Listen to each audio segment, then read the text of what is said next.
Hi, this is going to be a bit of a different episode. I'll be stepping aside from our typical conversation around digital leadership and careers. You see, I appreciate content from people who are raw and vulnerable. Honestly, people that are human. I like to go behind the scenes with other people. So honestly, here's me doing that for you. I know I'll get emotional, so bear with me. I hope my story that I'm going to share with you today helps you today and honestly every day going forward. I'm recording this a few days after a recent event in my life. I had just returned from the beach with my family, my wife and 4 kids who are ages 13, 11, 9, and 5 months. Big family. We had a great time. So I'm back on Monday at work. I'm in another Zoom meeting. My daughter calls me. I see it ringing. It wasn't a convenient time to pick it up, so I didn't. 5 minutes later, she bursts through my office door. She screamed that my son, Aiden, who's 9 years old, was run over by a car. I immediately froze. The pictures flying through my head at that moment were absolutely gut-wrenching. They were horrific, honestly. The next thing I knew, I was running out the front door, dashing down the street barefoot. I remember distinctly my phone and my AirPods fell out of my pocket and ears onto the grass, and I was running like there was no tomorrow.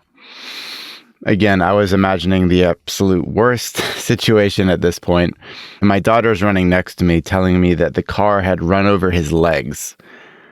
I get there and I see him writhing in pain with lots of blood on his legs. He was in absolute agony. I got some facts on what happened. He had been going down a grassy hill on his bike into the parking lot where our pool is.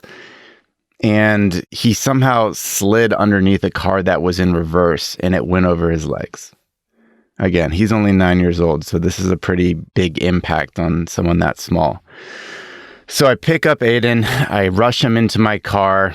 He's screaming the whole way as I do this mad dash to the hospital. I must have run 5 red lights, just zipped around cars. I would have gotten at least 10 tickets on my way to the hospital if a cop had been following me. But of course, I didn't care. So we get him rushed into the ER, and then suddenly 7 doctors and nurses are surrounding him, looking really concerned. Of course, I'm freaking out. I don't know what's happening here. I don't know what the extent of the damage is. My ex-wife then came in as well, which is Aiden's mother. Luckily, she's an ER nurse and really took control of the situation and really gave Aiden some calm, which he needed, and which gave me the ability to step back and watch it a little bit more objectively. So time goes by over the next few hours. They get his pain under control. They take some x-rays.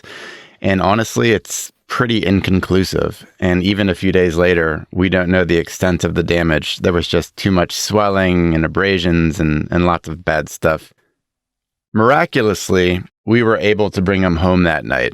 I got him his favorite takeout meal, including a milkshake. I remember distinctly watching him on the couch all bandaged up and just saw him sipping that milkshake and wondering, damn, he might not be here if he had slid 2 feet to the left. And that's a pretty wild thought, and I've been thinking about that a lot over the last few days. That night, I hardly slept. Visions kept cycling through my mind on what might have happened had he just slid a little bit further on the concrete. It's still several days later, and as you can probably tell from the sound in my voice, I'm still struggling with all of it. I'm doing my best to be there for him, to care for him, and to be strong, and also for his sisters and his little brother. So there's a lot of people I'm trying to be strong for right now, but honestly, I'm struggling. I've done a lot of journaling recently, as I normally do, and it's gotten me thinking about we never know what fate has in store for us. I actually wear this pendant around my neck. I'm actually holding it in my hand right now. It says a Latin phrase, Amor, fati.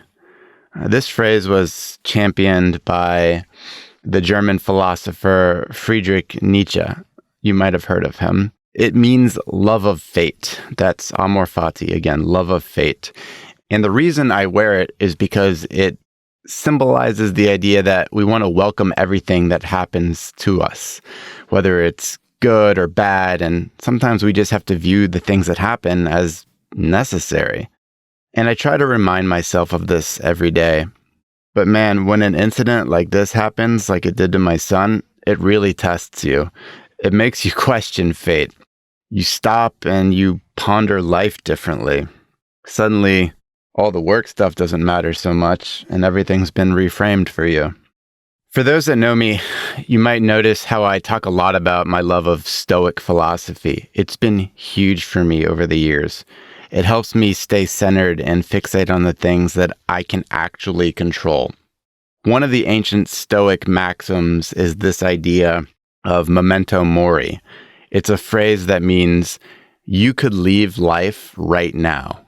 Let that determine what you do and say and think. Just let that sink in for a second.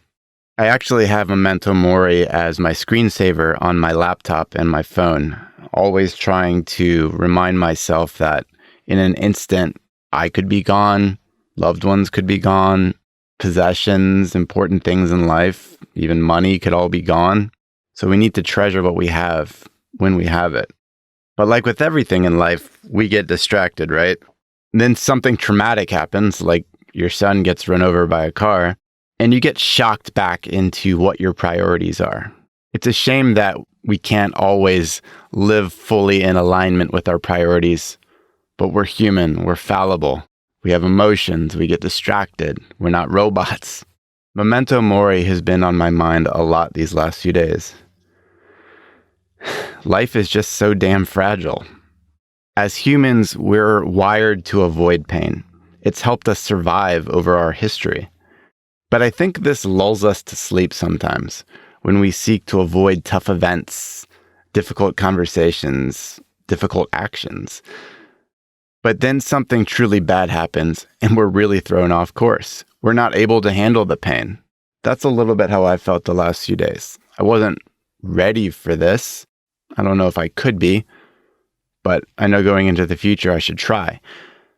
But ultimately, the lesson I'd like to share with you today, which I've gone through myself, is twofold. First, make sure you truly have your priorities in order. Spend your precious time wisely, making sure that the ones you love know you love them. Because if you can't be good for yourself, you can't be good for them. The second piece then is, I think we can all do a better job of preparing ourselves for adversity. The Stoics also have a practice called Premeditatio malorum. I know that's a mouthful, but what it means is, it's the idea of anticipating adversity and feeling it deeply, so that when the bad thing does happen, we're more resilient, more capable to deal with that issue. This applies in truly catastrophic things like loss of life or serious disease, but it also applies in our day-to-day, such as having a tough conversation or giving a big presentation at work. The more that we can imagine, feel, anticipate the adversity and whatever it is, the better we are prepared to handle it, and the more resilient we are as people. Overall, my son's injury was a real shock to my system, and I'm still doing my best to learn from it and be better. You're hearing from me in real time as I try to process all of this. I've certainly been giving my family more attention this week and trying to value all of the little moments. Truly, we don't know if similar moments like that will exist tomorrow. I've also been pretty open sharing this story online, including through this podcast, so that it might help you. I hope it does. Honestly, I experience energy and healing when I'm able to help others. So sharing this with you today is a form of therapy for me. So thanks for listening. I hope you're able to take something from this story. That's all for today. I really appreciate everyone's support that's reached out across the last few days. Do make sure you let your loved ones know how much you love them. Really understand your priorities and try to live by them in life, whether that's in personal or the professional aspects of your time on this planet. All right, we'll chat soon. Back to normal programming next week. Thanks for spending the time with me. This is your host, Matthew Doan. Thank you for listening to the Rising Digital Leaders Show. Again, my mission is to help you elevate your career as a digital leader and live a thriving life. I hope this episode sparks new thinking and helps you take meaningful action in your world. If you enjoyed the experience, I'd be so grateful if you subscribed and left a 5-star review. That's it for now. Until next time, my friends, stay virtuous.